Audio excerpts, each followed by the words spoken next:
What key elements do you believe should be included in mental awareness training for the employees and managers? There's a question. So how deep do you want to go? I would suggest that an element of education is required around, the how. So it's not always about what's happening, impact the business, but it's about how. So how is that impacting the body? Why is that happening? I think is really important. I think it is accountability. I think there needs to be a level of accountability that goes into the policy because, you could come in and do the training and they could go, great, tick, we've done the training, we look like a good employer now, and that's it. And that's not what it's about. It's an ongoing conversation. It's having accountability with managers, leaders within the business to go, do you know what, we are going to keep going with this, and we're not going to just put it in an archive and do the training, tick a box, and it's all good.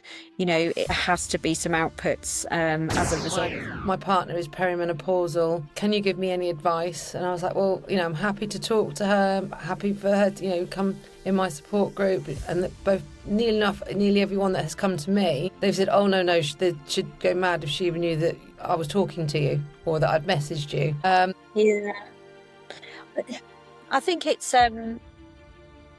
very similar, and I always use the example of my mum when she had her hysterectomy. She didn't want that to happen because I think you feel like as a woman it's taking a part of that control and that part of feminine pieces away from you that actually you're always so in control of. So to identify that you're in the situation of menopause makes you weak. That's what they feel. It makes you weak. So if I'm in that kind of space and I'm, in that kind of criteria, if you like, that category, then it makes me weak, which is obviously very not the case. Yeah, I think some people are very, very proud and won't speak out about it.